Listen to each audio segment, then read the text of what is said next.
Estimados y estimadas, muy buenas tardes. El presente video corresponde a la cápsula 6 del módulo ADP 801, taller de integración, en este caso de integración de proyectos de política pública. Durante esta semana vamos a ver algunos conceptos fundamentales para el efecto del tema de proyecto. ¿Ya? El primero de ellos es la demanda de proyecto. Vamos a entender por demanda de proyecto, ¿ya? Principalmente a aquellas que están vinculadas con la necesidad de establecer bienes o servicios ante un problema de necesidad pública o determinar una población objetivo. Se vincula harto con la oferta, que es la capacidad de producción que tiene, si se tiene disponible en materia pública para satisfacer estas necesidades. En ese sentido, el objetivo de presentar la interacción entre oferta y demanda es identificar la problemática a resolver o la oportunidad para aprovechar, cuantificar en unidades relevantes el caso de estudio y valorar, cuando así lo obligue, el proyecto. ¿Ya?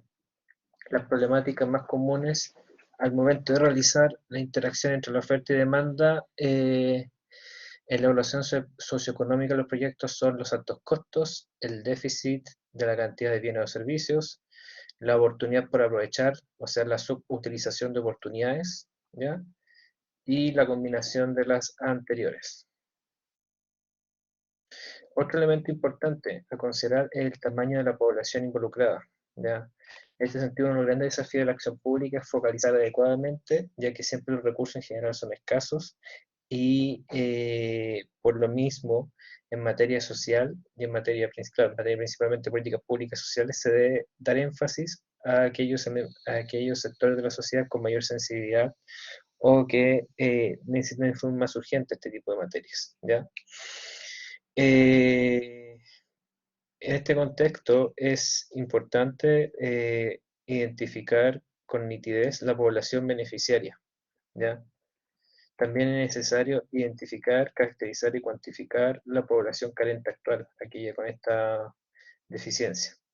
Otros elementos de análisis para determinación de la demanda social podemos identificar de mayor a menor tres tipos de poblaciones. La población de referencia es una cifra de población global que tomamos como marco de referencia para cálculo, comparación y análisis de la demanda.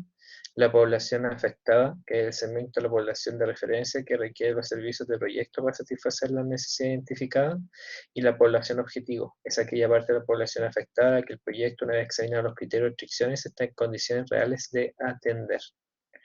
En este sentido, también vamos a tener distintos tipos de beneficiarios. Los beneficiarios directos son quienes recibirán y se beneficiarán directamente de las acciones del proyecto y están en contacto con el equipo a cargo de este.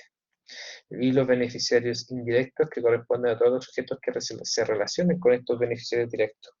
En este tipo de beneficiarios posiblemente posteriormente es necesario observar y medir los impactos sobre también estos beneficiarios indirectos.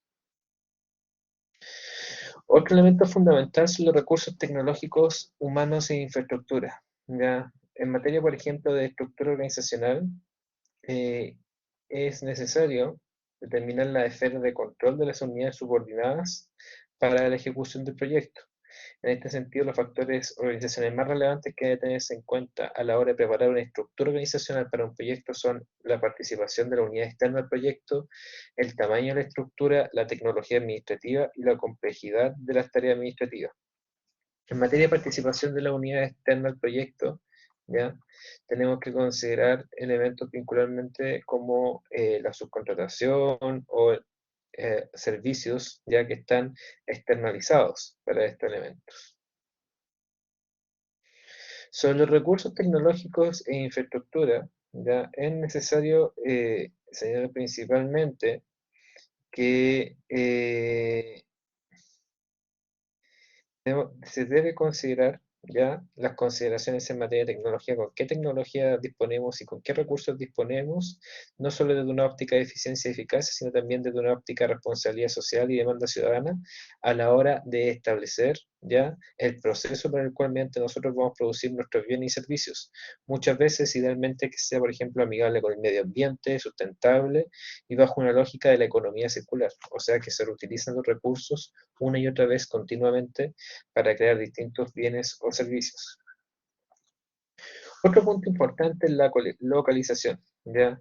La localización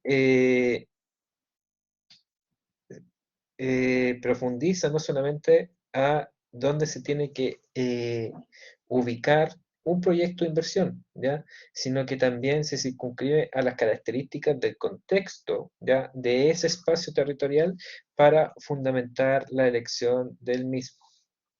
En este sentido, la localización exige que se haga un análisis de manera integral de las variables del proyecto, la demanda, el transporte, la competencia, etcétera, y en base a ese elemento determinar cuál territorio podría ser sumamente relevante o importante a la hora de ejecutar la política pública en cuestión. Cabe señalar que otro elemento fundamental que vamos a ver esta semana son las instituciones involucradas y las políticas públicas relacionadas en el desarrollo de un proyecto, ¿ya?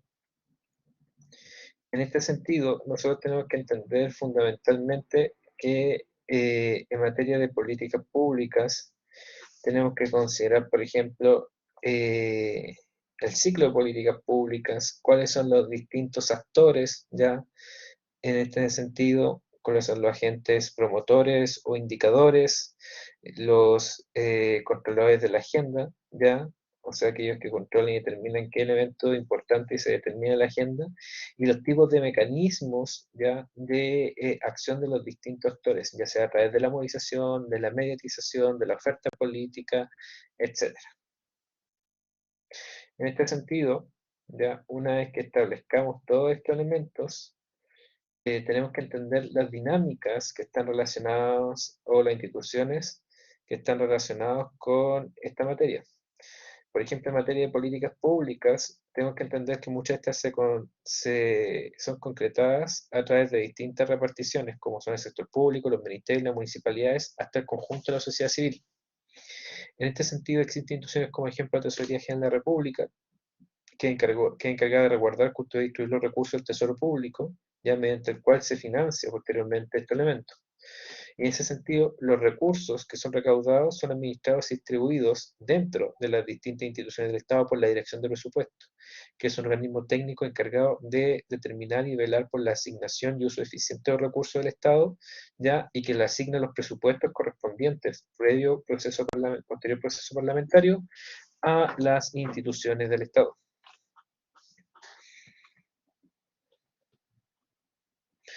También tenemos que entender como elemento relevante, obviamente, lo que son el Congreso Nacional, que es el encargado de analizar cada una de las partidas presupuestarias que determinan los recursos que se asignan a los proyectos, y también, por ejemplo, a las entidades regionales, que ya que son también parte de esta acción de propiciar instancias para generar proyectos y aspiraciones que son planteadas ante el hemiciclo, además también de lo que son los gobiernos locales, quienes son fundamentalmente aquellos que ejecutan en el territorio las políticas públicas para todos los efectos.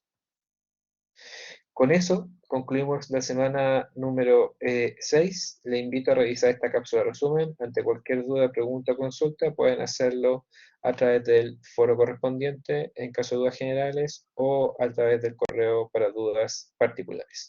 Cuídense, que estén bien, hasta luego.